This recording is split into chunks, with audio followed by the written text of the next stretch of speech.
Good morning. Paul Ruppel here with Fox 29 News Now. We are streaming with you daily after Good Day Philadelphia from 10 a.m. till about 11 a.m. I want to get you straight out to a press conference that's occurring in North Carolina.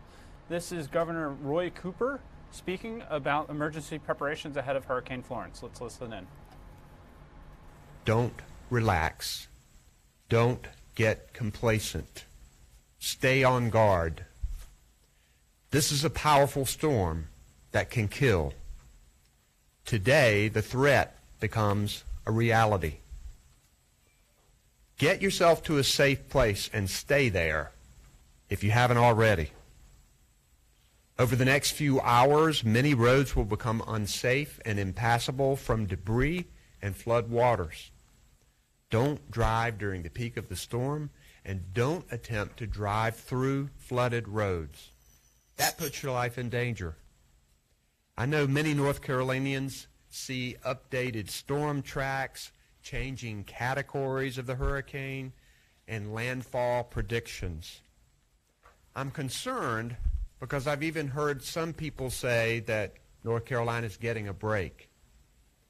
Please hear my message. We cannot underestimate this storm.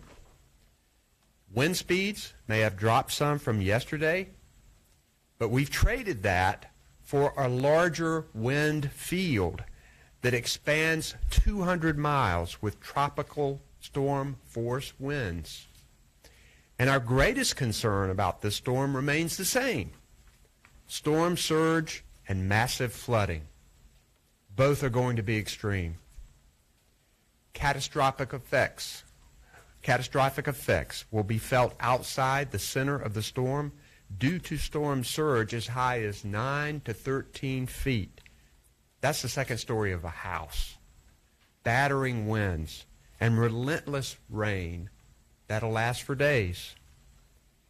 Make no mistake, whether the eye of the storm makes landfall along our shores or further south, we're on the wrong side of this thing.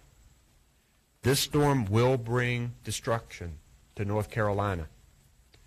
And remember that Hurricane Matthew didn't even make landfall in North Carolina.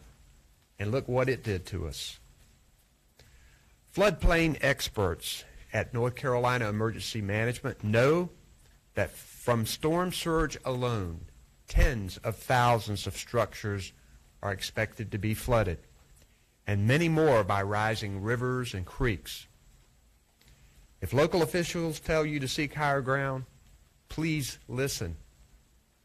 These orders are not given lightly.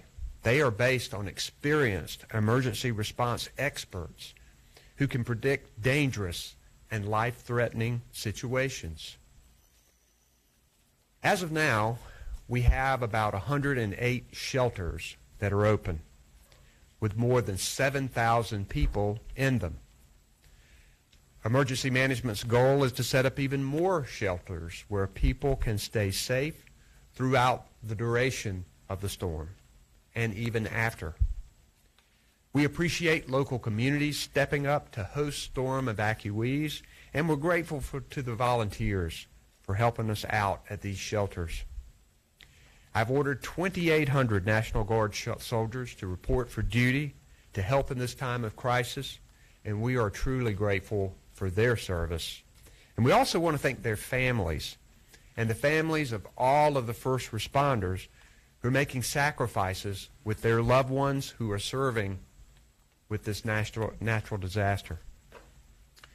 Across our state, we have more than 56 school districts that are now closed, and nearly all of the University of North Carolina school system classes have been canceled. Everyone needs to be prepared for power outages that could last for days and maybe even a week or longer. Duke Energy and our electric co-ops are estimating power losses in the millions, and families need to have their emergency supplies ready. I know I've said this a lot, but it bears repeating. Your supplies should include water, food, flashlights, batteries, medicines, important documents that you may need to take with you if you have to evacuate quickly. And you need a plan for your pets. And please remember, if you do lose power, don't operate gas-powered generators inside your home or in a garage, crawl space, or shed. This can be deadly. Stay away from loose or dangling power lines that may be knocked over during the storm. And no matter where you live, don't drive through roads covered by standing or moving water. The road that was there before the flood waters may no longer be there. If you encounter a flooded road, turn around. Most storm-related deaths are caused by drowning in fresh water. Heavy rains can cause... Hello again, everybody. Paul Ruppel here with Fox 29 News Now. We were watching the governor of North Carolina, Roy Cooper, speak about emergency preparations ahead of Hurricane Florence. Unfortunately, the sound's dropped a little bit on the stream there, so we'll see if that comes back up a bit so it's a little more audible for you. But wanted to get you a little bit of information here. We are following the latest on the storm. Winds have dropped, but what you heard the governor saying there is that they are warning people not to take this storm lightly. Although the wind has the peak wind gusts have dropped, the wind field has increased, and what the storm is going to do is it's going to pile up water against the coast of North Carolina. So, and in addition to that, bring heavy rainfall. Some estimates in the 20, 30, 40 inches of rain. So, not a storm to be taken lightly, despite what the category might be. At the latest report, max sustained winds were 95 knots, which is 110 miles per hour, making this a Category 2 storm. It's still moving northwest at 12 miles per hour. Some of the forecast models show it coming down the coast a bit into South Carolina. You can see what you're looking at right now is a shot from Atlantic Beach, which is near Moore's Head, North Carolina. And waves are pummeling the fishing pier there. This is a live shot. So you'll see a reporter interrupted there. There's a Fox reporter getting in front of the camera. But wind's gusting around pretty good there. That is Atlantic Beach, North Carolina. We're looking at the sky right now.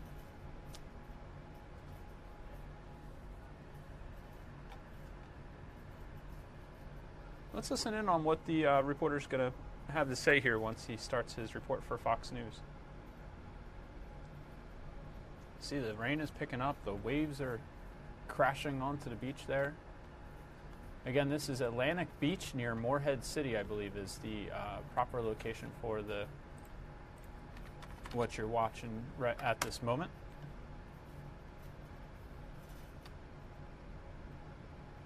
Let's go back to the news conference, see if we can hear a little more clearly what's happening.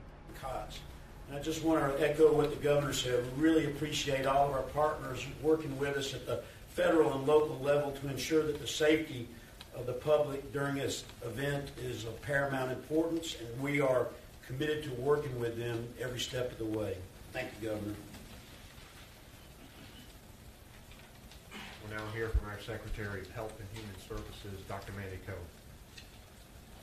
Thank you, Governor. Good morning. Just to reiterate the three key health and safety messages we want to make sure everyone is hearing.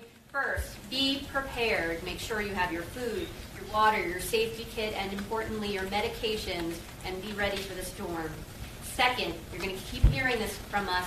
Please do not drive through standing water. It was one of the leading causes of death during Hurricane Matthew, and we do not want to see loss of life. Do not drive through standing water. And then third, please do not use gas-powered generators inside your home due to risk of carbon monoxide poisoning. So be prepared with your food, water, and medication. Do not drive through standing water. And please do not run gas-powered generators. We are doing all we can on our side to get ready, to prepare to open medical shelters. We're also invoking as much flexibility that the federal government is allowing us through our Medicaid program to make sure that we have access and continuity of care. So we are doing our part. Please do yours. Be safe. Our Commander of the North Carolina Highway Patrol, Colonel Glenn McNeil.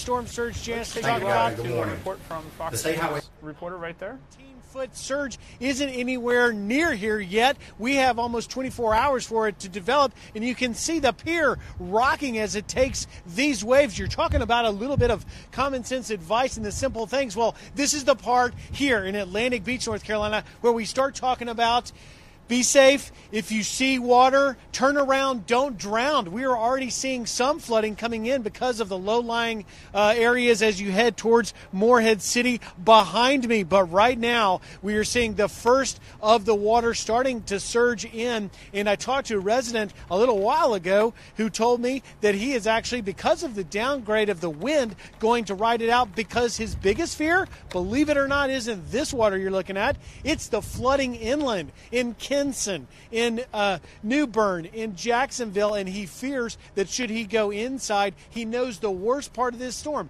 as Janice was talking about, is the flooding coming from the extended excessive rainfall as well as the continued surge, and he doesn't want to get trapped inland and not able to get back here now. So really quite amazing conditions that are starting to deteriorate as we get the first parts of the northeastern band that's whipping at us. The waterways, the Coast Guard, earlier this morning before the sun was even coming up and it was light, we were at condition Zulu. That means no boats in, no boats out. The bridge to Atlantic Beach has been closed to any oncoming traffic short of law enforcement or first responders, and we're starting every about 30 minutes to get some of the squalls, the heavier rains, and that's adding to the water on the island, as well as most of this island has wooden poles holding all of the power lines. When I've talked to the chief of police and the fire chief here, they say one of their earliest concerns are the power lines because that restricts first responders' movement. Should a line go down over a road, they themselves then have to worry about self-preservation as they assist some of the people that stay behind. And, you know, when you talk about structural damage, and you can see the water coming up now, the surge, it's actually come up as far as my cameraman Dan and come up on the little ledge we're staying on. We will egress immediately as these conditions begin to get more significant. We had high tide about an hour ago here, so we don't expect it necessarily to come much more, but as the storm comes in, this surge is going to come all past us, and within the next 12 hours, where I am standing will be underwater. The question is, will that pier still be standing, Sandra?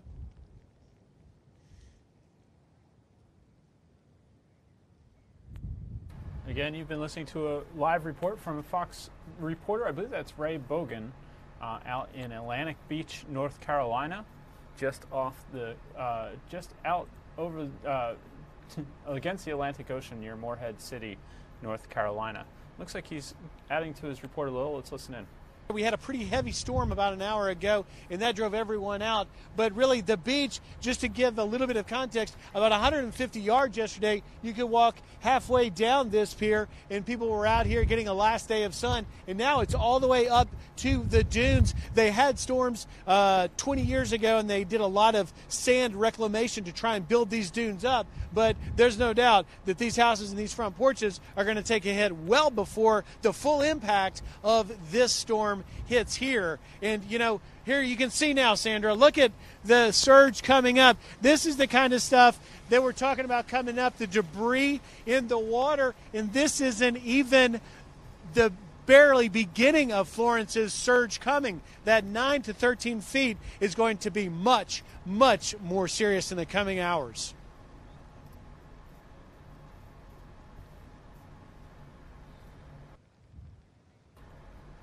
Again, important video there from Ray Bogan, Fox reporting in Atlantic Beach, North Carolina. Let's take you back to a news conference where Governor Roy Cooper of North Carolina is continuing to speak.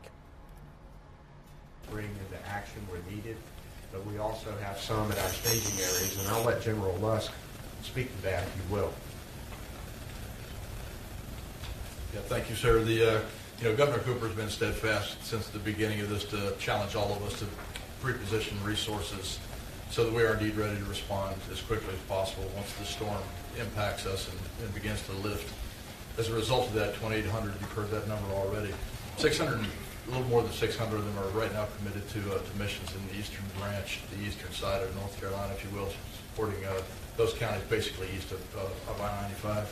The remainder will be in staging areas west of I-95.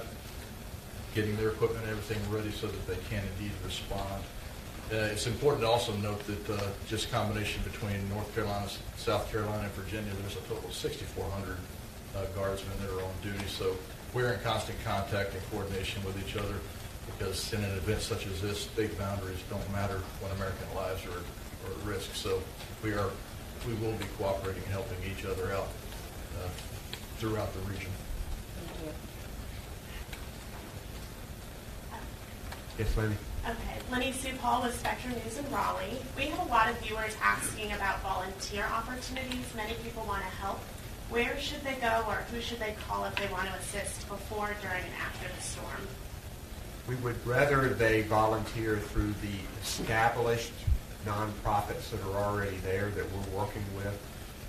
There's an organization called VOAD, which you can go to, which will provide a list of opportunities for you. Mike, do you have anything you want to add to that? And I would just ask you, to call 211 if you want to volunteer, and they can point folks in the right direction. Governor Travis, people call 211 too allows them to get a lot of information about local information that you may need to know, get questions asked. Travis May with WRAL. How confident is your team at this point on track and rainfall totals, particularly in kind of the southeastern part of the state? It's going to be a lot.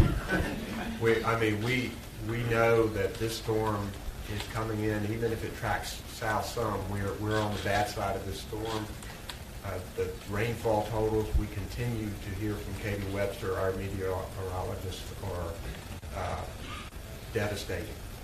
And we know that we have some low-lying areas that are prone to flooding. These areas are in danger. And we think local governments are doing a pretty good job in informing people about where these areas are. We have provided that information. I was in Kinston yesterday. They had taken a lot of the information that emergency management had done on mapping and seeing what had happened in previous storms. And so they're able to go through now and say, this area is likely to be flooded, get to higher ground now. You got anything to add to that, Mike? Governor Jeff Tiberi from WUNC Radio. Do you have an update for us on the mega shelter in Winston-Salem? I think you said yesterday you passed 8,000. Do we have a sense of how many people who are evacuated are there? And also, are there any other mega shelters, Charlotte or Fayetteville or Asheville, that might be coming online? The mega shelter at the Lawrence Joel Veterans Memorial Coliseum in Winston-Salem is open. I know that we are working to establish other mega shelters that may be open by the end of the day, depending on numbers of evacuees. I don't know how many are there right now. You might. So the last that I was told was around 750, and so, but as I mentioned in previous press conferences, these numbers are not static, and so they could have increased, could have decreased. As far as other mega shelters, we actually have a two-man team that's out right now doing shelter surveys and working with local governments to find out whether they would be willing to offer up mega shelters. We think we're going to be successful with that. But before we open up, a big shelter like that, we want to make sure there's the need, and so we are working towards that end. That is a major operation that we have ongoing. Thank you, sir.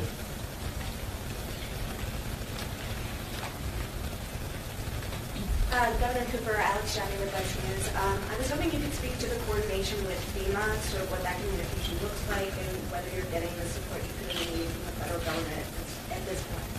North Carolina traditionally has had an excellent relationship with FEMA. I've personally spoken to Brock Long, the administrator. Mike Sprayberry speaks with him frequently. We have our FEMA representatives here on the ground. Already equipment and material and supplies have come to staging areas ready to send out places that need it. So we feel very confident that we will have the support that we need. It has certainly been promised to us, and we're going to hold them to that. Have you spoken to the president?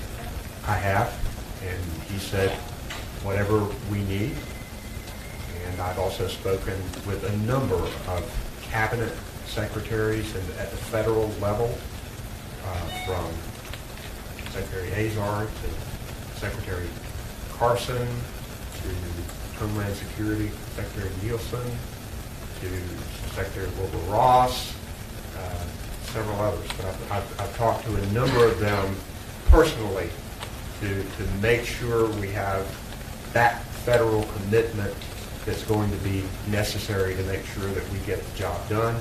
I know our congressional delegation has been very responsive, and also we have been keeping our state legislators up to date. They are often out there visiting with emergency management people. Some of them have come to the Emergency Operations Center here. So it's a real team effort here, and I think it's important that we continue that. Governor Cooper, Sam DeGrave with the Asheville Citizen-Times. It's been a while since a hurricane caused problems with our hog waste lagoons in eastern North Carolina, but it's also been a while since we had a hurricane like Florence coming our way. Is there any concern that pollution from hog waste lagoons will be a problem as Florence begins to impact us here? Yes, we are concerned about hog waste lagoons and other potential environmental hazards when we're talking about this much rain and when we're talking about significant river flooding. I know our Department of Environmental Quality is on the ready. I understand that the EPA is also here to help, and I do understand in talking to Commissioner Steve Troxler yesterday that a number of the hog lagoon ponds have been drawn down in the anticipation of this significant rain and potential flooding. So we'll certainly hope for the best with that situation. Hi, Governor. Lydia again from Spectrum News in Raleigh. Many people still recovering from Hurricane Matthew 2 years ago. I know you've been visiting many of those communities. What do you have to say to them as this storm approaches? Well, we hope that there isn't further damage for these communities that were already damaged in Matthew. We have over $750 million that has been distributed in these communities: roads, bridges, businesses, homes repaired. But recovery from a hurricane is a long-term effort, and there is still more work to do from Hurricane Matthew, and now we're going to have this work to recover from Hurricane Florence ahead of us as well. One of the things I talked to Secretary Carson about today was flexibility in dealing with these two situations that we have, making sure that the people of North Carolina get optimum recovery and back on their feet as quickly as possible. And we're going to continue to work every single day. Emergency management with the Community Development Block Grant Disaster Relief Fund, they're still working today on Matthew issues, while the rest of emergency management is dealing with Florence. So we're going to continue that effort. I talk to Mike about both of them most every day. Governor, again, Beer Shell with CBS 17 News. I know you mentioned about 1 million or so outages with Duke Energy. I'm not sure if anyone up there could speak to the specifics here of where and what regions are really going to get the brunt of those outages. There is a map of that where they anticipate the numbers of outages, but I don't know if you got anything specific on that, Mike. We just come up, yes. So, they're anticipating, of course, eastern North Carolina, but with the winds going throughout central North Carolina as well, I would encourage everybody to be prepared, because as you can see through the track of the storm, it could very easily come in on the east, come back up through the central part of the state, and end up in the west. So all of us need to be aware that we could be without power for days, if not weeks, in some portions. Of course, we think the hardest hit portions will be in southeastern North Carolina. But I will tell you that the electric co-ops, Duke, Progress, they are prepared, they're staged and prepared to surge in as quickly as possible to restore power. And we're working with them very closely. They're here in the state EOC with us so that we can track that very closely once those power outages begin. Thank you. Director Sprayberry. You had mentioned yesterday dam monitoring. I don't know that the models have shifted that much, but if you could just update on that. I think you expressed some confidence yesterday that we're not going to have issues there. You know, so you've seen the forecast like I have where you're looking at over 30 inches of rain in some places. There's a lot more dams in North Carolina than what people think. So we are watching our high hazard dams. And to that end, we have our Department of Environmental Quality Dam Safety Team here in the EOC with us. We've also got reached back to our FEMA dam experts. And so we are watching those very carefully. As the governor was talking about hog lagoons, we watch high hazard dams and anything like that we consider to be that could be a threat, and we're watching it very closely. Back to the power outages, I did have a conversation with Duke Energy's CEO, Lynn Good, and she assured me that they had teams from all over the country already here. And I know our co-ops are here with us, so they're going to be ready to step up as well to get power back to people as quickly as possible. But we know the damage will likely be widespread, so it may take a little while.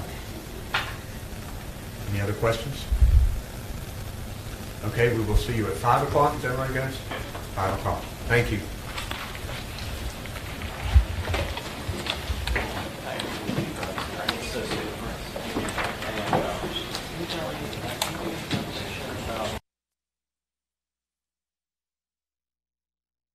Again, you've been watching a news conference from North Carolina where Governor Roy Cooper was laying out some of the state's preparations and plans for Hurricane Florence.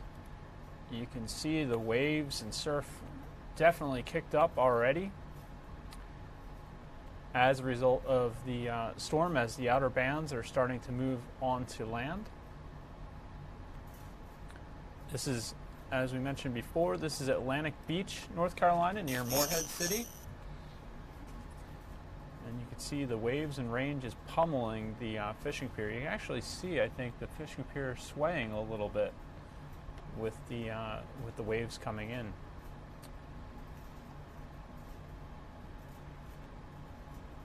Looking at Twitter right now, the director of the National Weather Service has issued a tweet. Let me see if I can get that on the screen for you. FEMA's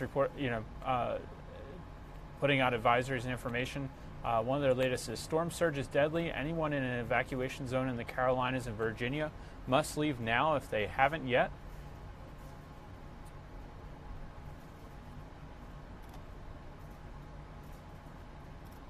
Let me show you what the FEMA director has had to say.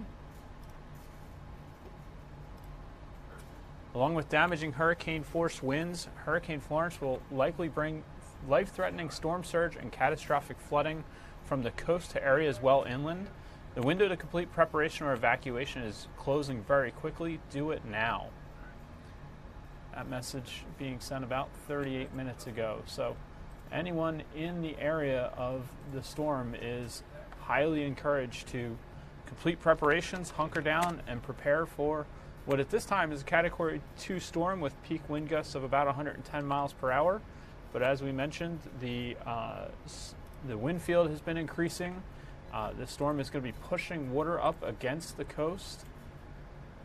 Rain totals are going to exacerbate the problem with totals in the 20, 30, 40-inch range, according to some of the models.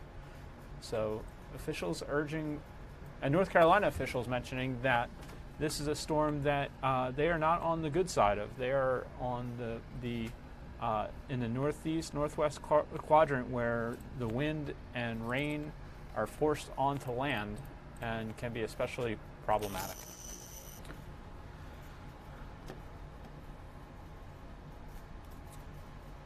Let's get you to some reporting from down in the area. Lauren Blanchard, Fox's Lauren Blanchard, filed this report about the storm being downgraded to Category 2, but officials saying to expect the rain and coastal surge to still make it a life-threatening storm. This was her report earlier today from Wilmington, North Carolina. Hurricane Florence may have slightly weakened, but it is still expected to be a powerful and dangerous storm once it comes ashore. It doesn't change my plan at all, but I am a little bit relieved. I'm still on my guard. Torrential rain, increasing wind, and ocean surging will be the first signs of Hurricane Florence inching closer to the East Coast. Our soldiers are there ready. 76% of deaths during tropical systems come from storm surge and flooding, and only 8% are wind-related. Just because the swirling winds of Florence have slowed down doesn't mean they can't be destructive and deadly. Officials say the storm's wind field is expanding, which raises the risk of life-threatening flooding. These areas, especially the low-lying areas in Zone A, are still at risk for tidal surge, downed trees, loss of electricity. Hurricane hunters continuing to monitor the monster storm. Crews circumnavigate the hurricane, dropping data collection devices, which cost $800 apiece every 10 to 15 minutes. Primarily, they're picking up the pressure, temperature, humidity, and also they get wind data too with the wind direction. All of that information is then sent to the National Hurricane Center to help accurately track the storm. The International Space Station also keeps an eye on the storm's path as it passes over the hurricane as many as 16 times per day. One of the concerns is if Florence stalls once it hits land, then folks are not looking at hours of intense weather, but days. In Wilmington, North Carolina, Lauren Blanchard, Fox News.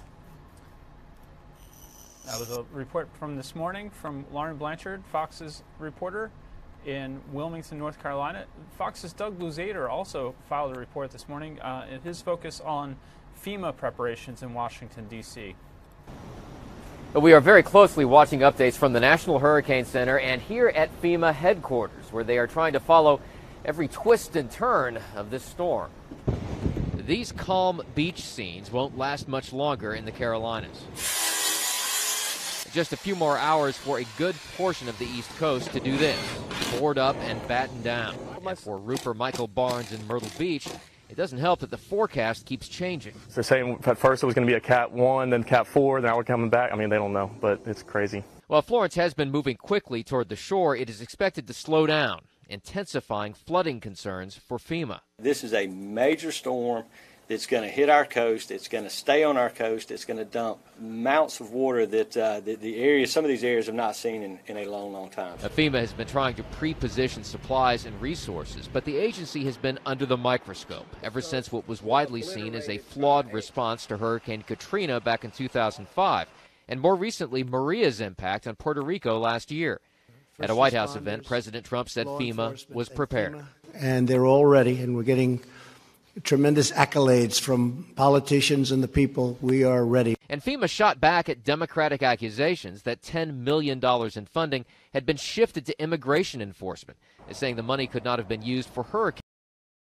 But beyond the politics, so much of this comes down to how the residents themselves respond ahead of the storm's impact. And while it is true that Florence's wind speeds may have diminished, the size of the storm has apparently increased, making for a larger impact area that FEMA and others will have to contend with. In Washington, Doug Luzader, Fox News. You've been looking in the upper left corner there at our live shot from Atlantic Beach, North Carolina. Waves still pounding the beach and fishing pier there. Closer to home, our Fox 29 Steve Keeley had a report about the Ocean Resort Casino in Atlantic City opening its doors to those fleeing their homes to get out of the path of Hurricane Florence. Anyone with a valid ID showing they live in an area endangered by the storm will be able to stay at the resort free of charge until the storm passes. Here's our Steve Keeley with more on that deal. Well, that hurricane is hundreds of miles south of here, but you wouldn't know it. Judging by the windy morning we've had here in Atlantic City, and those wicked waves that are crashing under the steel pier pilings. Nothing but whitecaps as far as the eye can see, meaning that it is real rough surf. The National Weather Service warning people here in New Jersey that the hurricane's effects are being felt up here. Maybe not in the air and with any rain, but the rough surf is, quote, life-threatening to people, anybody going into the ocean right now. And it's not just these waves that can pound you into the sand headfirst and break your neck if you're body surfing, but beyond these white-cap waves, if you want to go where it's a little smoother, that's where the rip current danger lies. And you could be taken out to sea, and if you panic trying to swim back and end up drowning, there's no one going to be around to save you because it's after Labor Day and there are hardly any lifeguards left working on the South Jersey beaches. So be warned, it's going to be beautiful. It's going to be warm in these last days of summer, probably pretty crowded on the South Jersey beaches. People want to see the rough ocean, but you do not want to go into the rough ocean. Being knee deep 1 second means being waist deep or even chest deep the next, with the waves coming in as fast, as rough as they are. As we spin around, one of the effects of the hurricane down south is having a southern hospitality feel here in South Jersey. The owner of the Ocean Casino, formerly the Revel, has said we have 1,399 rooms and a lot of them are vacant right now. So we are going to make them available for free for any evacuees coming from the Carolinas and Virginia. Show your valid driver's license at the check-in desk. No credit card needed. Free room and lodging for as long as you need it to stay drive safe and carefree from the hurricane zone if you're an evacuee, and you can stay here as long as you need to until you need to get back home. But looking at the top floors right now, invisible with this thick morning fog that is so thick in the air it feels like you're in a rainstorm here on a very wet Atlantic City boardwalk. But inside there, you will not feel any weather effects and maybe not feel in danger like you would if you stayed down in the Carolinas. So a welcome center of sorts for anybody in a town that normally evacuates itself in hurricanes. Atlantic City now being an evacuation center for any people who need it from down south. Back to you. Again, that was our Fox 29 Steve Keeley reporting on the arrangement that's been made at the Ocean Resort Casino to take in folks fleeing Hurricane Florence's path from down south in states like South Carolina, North Carolina, Virginia.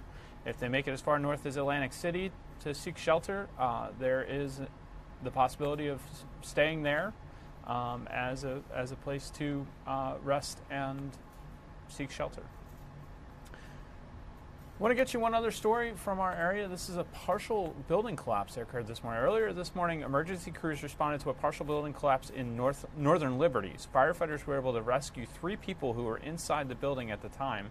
Our Jennifer Joyce has this story. She was reporting on it live all morning on Good Day Philadelphia, and here's what she had. Good morning, guys. So we have seen debris fall from inside of that building. You can see that large hole on the side of the building. Not too much has changed since we last talked with you. We talked to people who live inside of the collapsing building. They shared pictures with us of what it looked like before they were rescued from the property. They say the pics don't do it justice, but at least it provides a visual of large, deep cracks, separation between the ceiling and the walls, and a drop in the flooring.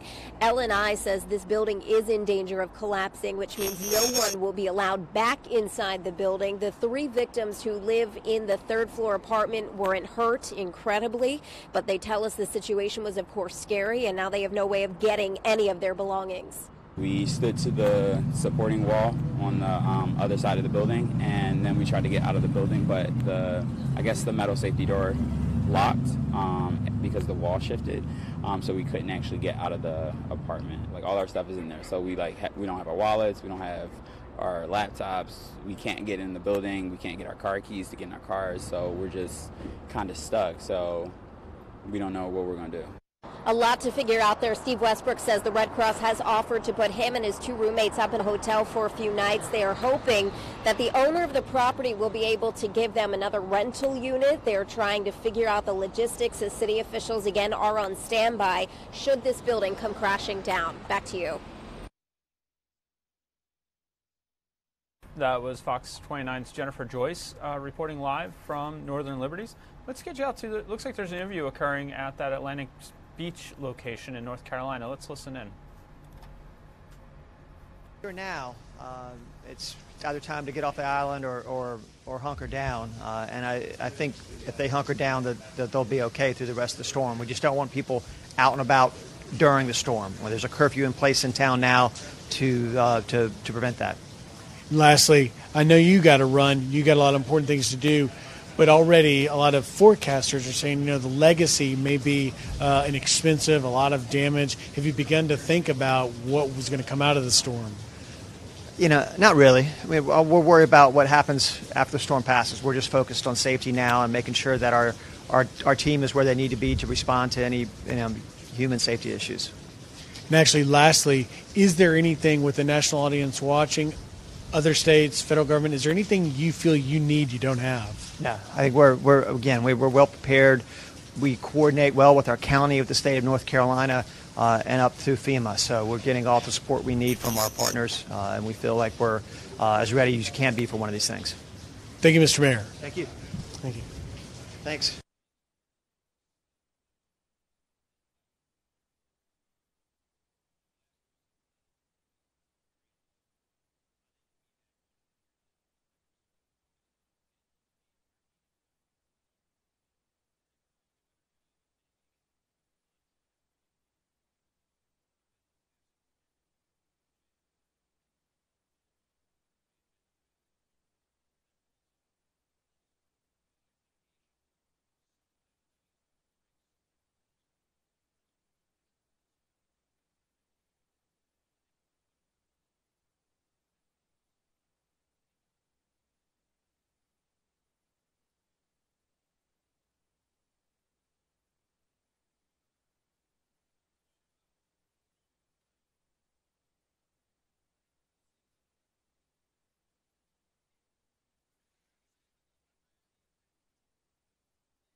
You're looking at wind projections right now for Hurricane Florence.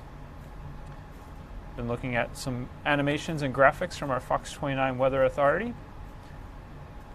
You can see the danger the power outages could pose in the North Carolina area. Some areas with total power outages. In our area, the wind gusts aren't expected to be as high. Obviously, the storm's to our south, but could see some gusts above 10 miles an hour. There you see Hurricane Florence spinning off the coast, making its approach to North Carolina. Still moving to the northwest at about 10 miles per hour with max sustained winds of 110 miles per hour according to the National Weather Service. Moving towards the coast. Satellite imagery very impressive. There you see some radar of those heavy bands, the rain bands moving in along with the winds. Again, the rain is a very big part of the threat here. All the rain that's going to fall over parts of North Carolina. You can see it's a Category 2 storm.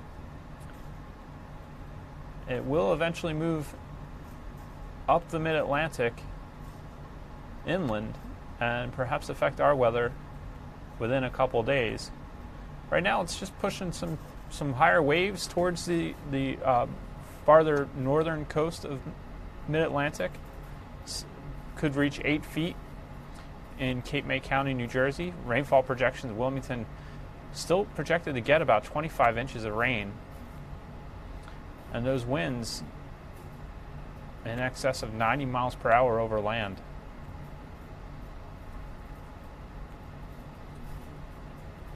This is a loop that's been created by our weather team. Let's show you that shot from Atlantic Beach again.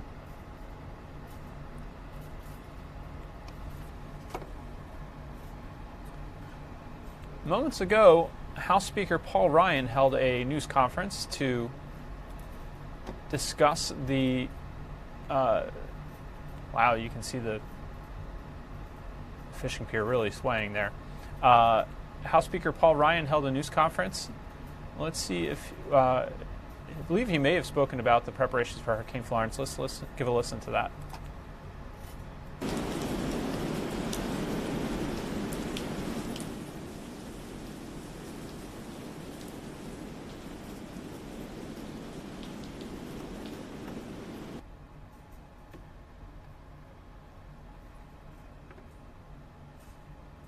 please encourage people to follow all local emergency orders. Our thoughts and our prayers are with the people who are in the path of this hurricane. We're going to keep monitoring this storm, and Congress stands ready to assist the people who will be in these affected areas in any way that we can. Now, we're here because we're doing some really important things in the floor today. This minibus conference report is a national security bill. It is a veterans bill. It provides critical funding to rebuild our military infrastructure. It strengthens our electrical grid, and it supports our nuclear weapons programs. It puts historic resources behind the reforms that we made to improve health care at the VA. That is a critical part of our Better Way agenda that is getting executed and implemented today. And I cannot stress this enough. This represents a return to our most basic responsibility around here, passing appropriation bills. Since we are doing this, this is the first time since 2007 that the House and the Senate will send multiple appropriation measures to the President's desk on time. So we are actually seeing a restoration of regular order, which is something that is extremely important to make the House and the Senate work well. This is how it always should be done. But it hasn't been this way for a long time. So it really is a big step in the right direction, and we're going to build on this. Lastly, this has been another good week, a great week for economic news.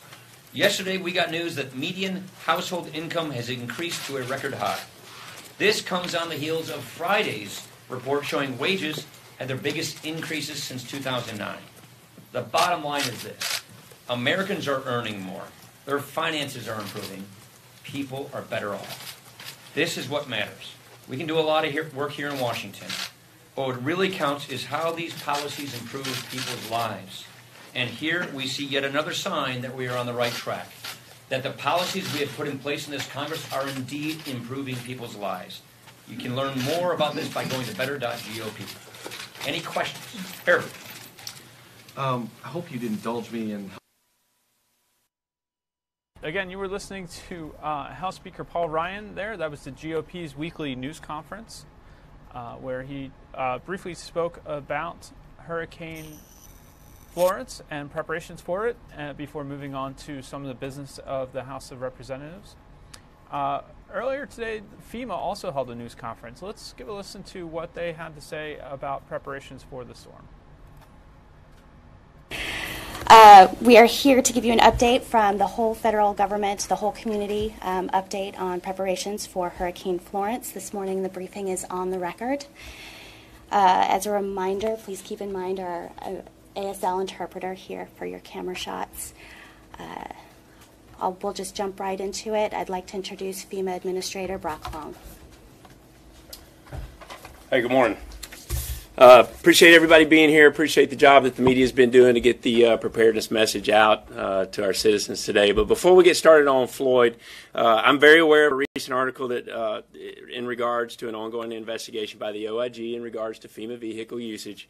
Every day we work very closely with the OIG and GAO to make meaningful improvements and make sure that we're running programs and policies according to regulation. And bottom line is we'll continue to fully cooperate with any investigation that goes on and own up to any mistakes and push forward and keep going, keep moving on. But here's the thing, regardless of an article, right now I am 100% focused on Floyd, and that's exactly where our attention needs to be from the standpoint of the life safety mission. So with that, we're going to invite in our federal partners. Florence, excuse me. Yeah. Confident that you are following the statutes and the laws as it relates to the use of the government vehicle? Yeah, so we're going to get to Floyd Florence, excuse me. We're going to get to Florence, and we're going to push forward and concentrate on the life safety issues. Thank you. We will have time for Q&A at the end. Thanks, Renee. Right. Thanks, guys.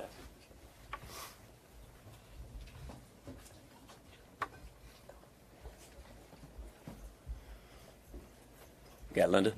All right. All right.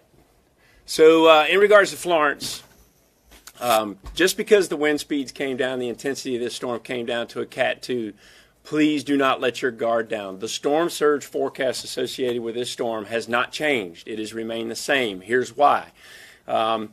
As the system's encroaching on the coast, the wind field is expanded. So what you're going to start seeing in a matter of hours, in the next coming hours, is these wind bands that far precede the center of circulation are going to start pushing water up against the coast, but more importantly, up the back bay and inlet areas. Storm surge is not a problem just along the coastline. It's going to be a major problem way up into the streams and tributaries that come out of sound areas that push up into the sounds. Like the Pamlico Sounds on the west side of the Pamlico Sound. This is a very dangerous storm. Storm surge is why many of you have been placed under evacuation, and we are asking citizens to please heed a warning. Your time is running out. The ocean is going to start rising along the coast and in the back bay and inlet areas and the sound areas within a matter of hours. Your time to get out of those areas and storm surge inundation is coming to a close. I cannot emphasize that enough. With that, the other thing that's going to happen is not only are we going to see high winds, 110-mile-an-hour sustained winds coming upon the coast, the wind field is large. There are hurricane force winds that extend far out from the center of circulation that will not only inundate the coast, but you're going to see some high inland winds as this storm starts to come in and push into the coast. Coupled with that is copious amounts of rainfall as the system's pulling a lot of moisture out of the ocean. You're already seeing rain bands come along the Carolina shoreline. And unfortunately, these rain bands are going to be with us for several days. The forecasters are basically indicating feet of rain, not inches, in portions of the Carolinas and into Virginia. So this is a very dangerous storm. Inland flooding kills a lot of people, unfortunately, and that's what we're about to see. So please keep that in mind. The other thing is that I want everybody to know that FEMA and our federal partners have fully pre-positioned in support of our state and local partners. Here again, we are here to help our governors achieve their response and recovery goals.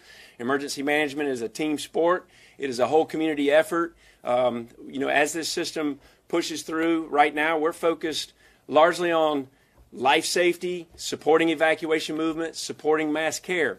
As this system pushes through, starts to exit the Carolinas and Virginias, and the threat ceases, we're going to be focused on stabilizing what we call community lifelines. For example, we've got to quickly understand the damage that's been done to the transportation systems, the communication systems, the power systems, and we are positioning and have been positioned for multiple days now to be ready to get those critical lifelines back up and stable as quickly as we can.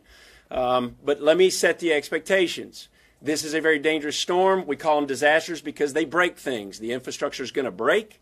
The power is going to go out. It could go out for a number of days. It could go out for many weeks. It's hard to say at this point. So not only that, but many of you who have evacuated from the Carolina coastlines are going to be displaced for a while, particularly where the areas receive the highest amounts of storm surge. So, we need people to get their mindsets right that disasters are very frustrating, and it takes time to get the infrastructure back up and running, but we are going to do everything that we can to push forward as quickly as we can to get things back up and working along with our state partners in the private sector who owns a large portion of the critical infrastructure that's going to be impacted. So with that, I want to quickly turn it over to our partners over at NOAA, Dr. Neil Jacobs and Steve Goldstein. So take it away. Okay, good morning. Florence is a Category 2 hurricane with maximum sustained winds of 110 miles an hour. It is moving northwest and is presently centered 170 miles east-southeast of Wilmington, North Carolina, and 220 miles east of Myrtle Beach, South Carolina. Florence is a very large hurricane. Hurricane force winds extend outward 80 miles from the center, and tropical storm force winds extend nearly 200 miles out from the center. Florence is forecast to slow down as it approaches the coast. So even today, as we see outer rain bands from Florence move into the outer banks of North Carolina, landfall is not expected for another 36 hours, sometime Friday afternoon, Friday evening, or even early Saturday morning. This slow-moving, very large hurricane will bring a long-term extreme rain, storm surge, and hurricane-force wind threat to eastern North Carolina and South Carolina into the weekend. In North Carolina, we're particularly concerned about the Pamlico Sound and the Pamlico and Neuse rivers, where 9 to 12 feet of storm surge are forecast. And the beaches from the Outer Banks to the Wilmington area, 6 to 9 feet of storm surge are forecast over several astronomical high tide cycles. As far as rainfall, we're still forecasting 20 to 30 inches, possibly 40 inches or more, especially in eastern North Carolina and northeastern South Carolina. In addition to all of that, there's also a tornado watch in effect for eastern North Carolina today and tomorrow. The next advisory from the National Hurricane Center will be issued at 11 o'clock Eastern Time. I'd just like to take an opportunity to emphasize the expanse of this storm. So the tropical storm force winds extend out 200 miles and the hurricane force winds extend out 80. This is a tremendously large storm, and when it slows down, what you'll see is this expansive wind field will pile up water along the coast in the form of a storm surge. But in addition to that, there's going to be a tremendous amount of rain. And as the storm slows down, there's going to be lots of coastal flooding. And with that, combined with the onshore flow, it's going to be very hard for this water to evacuate. So you're going to see a tremendous amount of inland flooding. I'd also like to thank the NOAA Corps officers for flying several flights into the storm, collecting data to improve the forecast skill in the models. In addition to that, I'd also like to thank the Air Force for providing reconnaissance flights as well. All right. Thanks, Doc. All right, next we have our partners with the American Red Cross, Charlie English, to give us an update on the mass care efforts underway.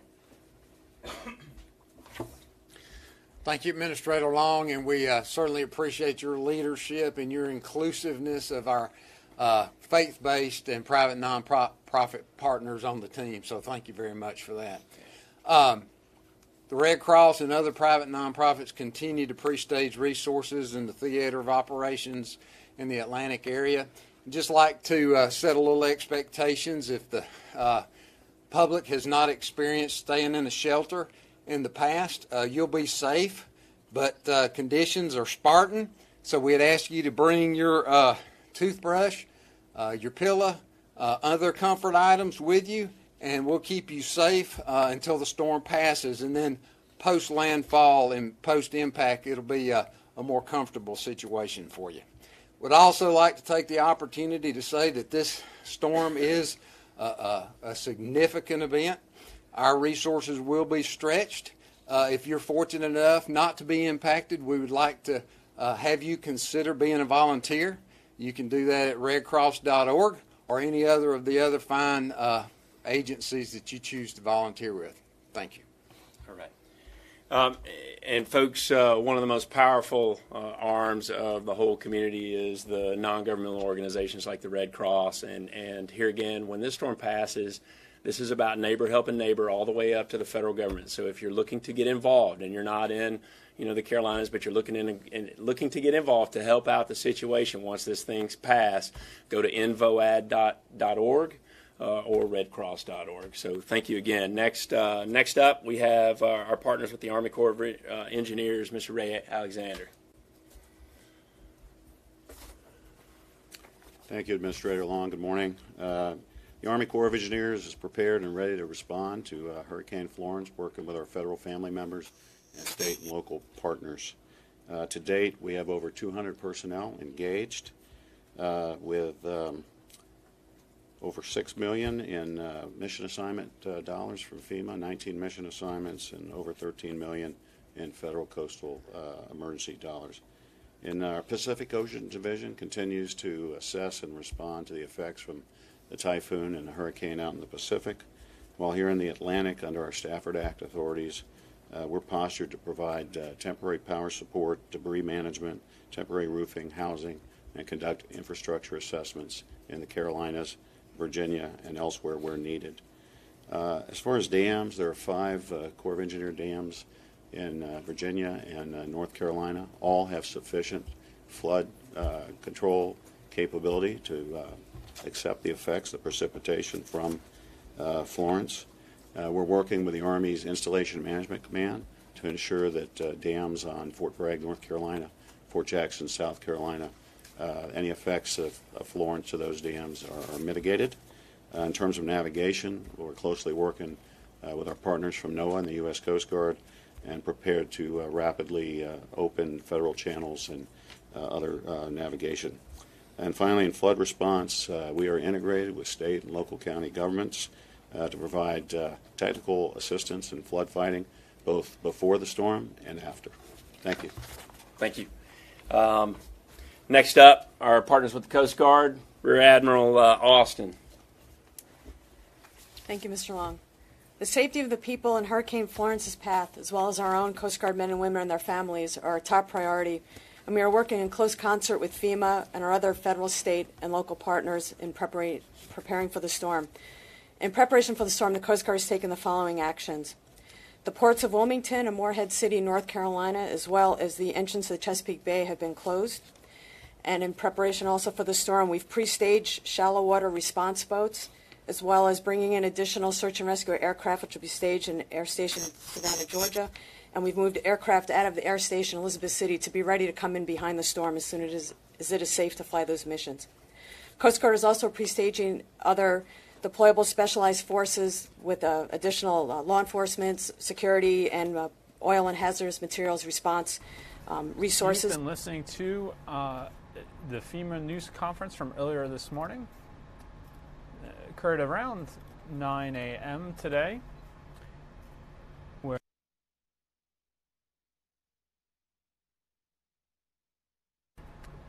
You've been listening to the FEMA news conference from earlier this morning around 9 a.m.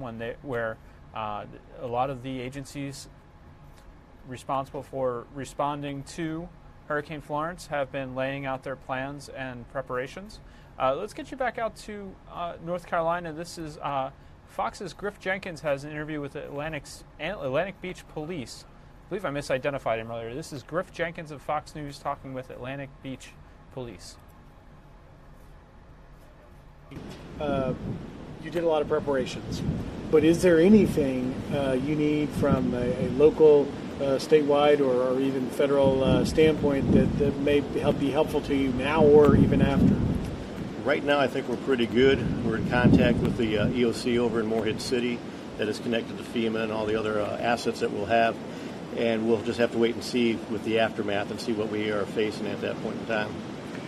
And actually, if I could ask you, I've been trying to describe, as I'm quickly becoming a student, of really the impact of a storm like this with the inland, when you go to New Bern and Jacksonville and Pinson. But you guys are all really coordinating, and the threat is really all spread out here in northeastern North Carolina. Yes, all the way down to Jacksonville, Jones County, New Bern, like you said, Kinston areas. I mean, the maps are glowing with record highs, and with the rivers they're going to crest later on with the storm, so it may not look bad now, but as it comes down and the water starts to inundate those areas, those rivers are going to come up, and we could be very well isolated for a matter of days. Chief, stay safe, and our hats off to your men and women for being willing to stay out here and brave. Here we come again. This is going to be a long one. This isn't going to be a 10 or 12 hour event. No, we're here for the weekend anyhow. Weekend on the beach. There you go. Thank you, Chief. Thank you. Again, that was Fox News' Griff Jenkins reporting from Atlantic Beach, North Carolina. He got an interview with I believe it was the chief of police there, talking about what a long-duration event this is going to be for them. You were watching the FEMA news conference earlier where they were talking about the storm. I want to get you an update that just came in from the National Hurricane Center. Let's show you what the National Weather Service tweeted moments ago. Rain bands from Florence are already well inland. This is just the beginning of a very long-duration, potentially catastrophic flooding event well inland. Keep up with the latest forecasts at weather.gov and obey orders from emergency management as this unfolds. While I tell you a little bit more information, let's take a look back at that camera. You can see the swaying pier there in Atlantic Beach off Morehead City, North Carolina. Have another shot as well. We'll put that up for you. You can see them both. This one also from North Carolina. This one I believe is Wrightsville Beach in North Carolina. As I talk about this, the National Hurricane Center issued an 11 a.m. advisory. The current status of the storm, it is still, I believe, a Category 2 storm. It's 105 mile per hour. So winds dropped another 5 miles per hour as it moves toward the coast. Still moving northwest at 10 miles per hour. I believe that's the same speed it was at in the 10 a.m. report. But you heard FEMA saying that the storm could take up to 30 hours, 36 hours from when they were speaking, so 30 plus hours before it actually makes landfall on the North Carolina or South Carolina coast. So continue to monitor if you're down in the area. Monitor the latest from the local weather authority, the Weather Service, and keep tabs on the forecast there for when they do expect it to come on shore. But as the National Weather Service said, heavy rain bands already moving well inland, and this is the beginning of what could be a long event for the coast. I'll read you real quick some of the key messages for Hurricane Florence from the National Hurricane Center. This just issued about 2 minutes ago. A life-threatening storm surge is now highly likely along portions of the coastlines of South Carolina and North Carolina, and a storm surge warning is in effect for a portion of this area. The greatest storm surge inundation is expected between Cape Fear and Cape Hatteras, including the Neuse and Pimlico rivers and western Pamlico Sound. Apologize if I got the pronunciations wrong there. Life-threatening, catastrophic flash flooding and prolonged significant river flooding are likely over portions of the Carolinas and the southern and central Appalachians through early next week, as Florence is expected to slow down as it approaches the coast and moves inland.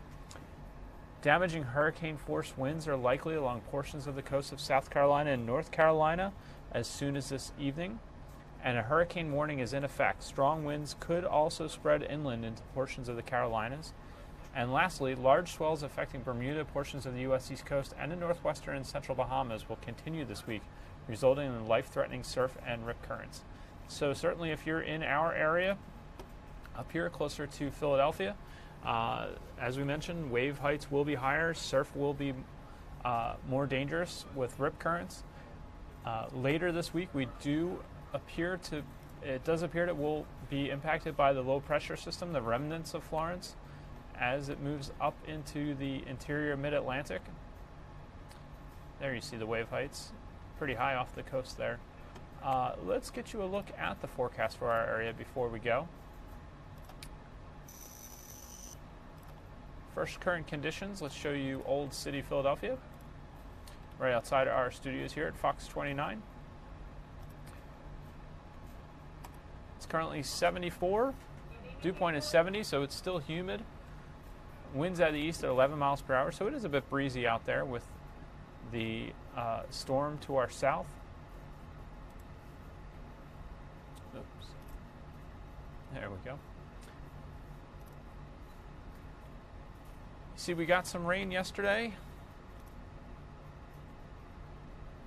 and we're expecting more today. Let's show you the current conditions. Philadelphia again, 73, 74 degrees. Wilmington 75, Atlantic City 73. Atlantic City winds at 16 miles per hour sustained, so certainly seeing higher than your daily average wind down there.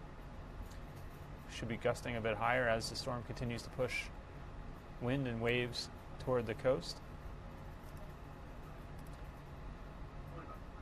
There's your current temperatures. 70s across much of the area. Mount Pocono a little cooler at 67. We do have some rain lingering. It was spritzing a little as I walked into our station here. See, it's some of the rain's relatively stationary in central Pennsylvania there, where they certainly don't need more rain. They've been pounded over the last couple weeks and months. This has been an abnormally wet summer for parts of central Pennsylvania. We've had some flooding issues.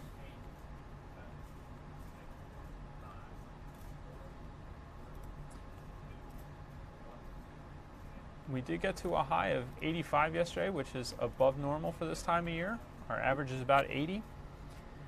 84 in Atlantic City, 85 in Wilmington, 78 in Reading, Trenton 82, Allentown 79. let's get you a look at the 7-day forecast. Cloudy and humid, 79 today. Looks like about a 6 according to our weather by the numbers. Showers and humid, 77 on Friday, another 6. Saturday, clouds to sun, 78. Looks like a bit nicer day, though. Our weather by the numbers, an 8. So hopefully, if you've had outdoor activities, you know the struggle it's been lately to get those to go off with either heat or rainy conditions. Wet fields if you're trying to get soccer in or other events. Sunday looks like some sunshine, 81. 81 with a shower chance again on Monday. 80 with a storm chance on Tuesday. 81 sunny and nice on Wednesday. So drying out a little bit for the weekend. Clouds to sun and then some sunshine. Monday, shower chance. We'll see when we have to factor in the impacts of Florence as it lingers a bit down there in the Carolinas and maybe even into Georgia. Let's take one last look at the crashing waves in Atlantic Beach, North Carolina. We're going to continue to follow this. We'll bring you the latest on Fox 29 News at 5, 6, 10, and 11. Online, we're streaming some of these cameras as they become available to us on our Facebook page. We'll have reports as merited on fox29.com. And we'll continue to update our forecast story and bring you the latest reports on the hurricane status from the National Hurricane Center. For now, I'm Paul Ruppel with Fox 29 News Now, signing off. Have a great day and stay safe.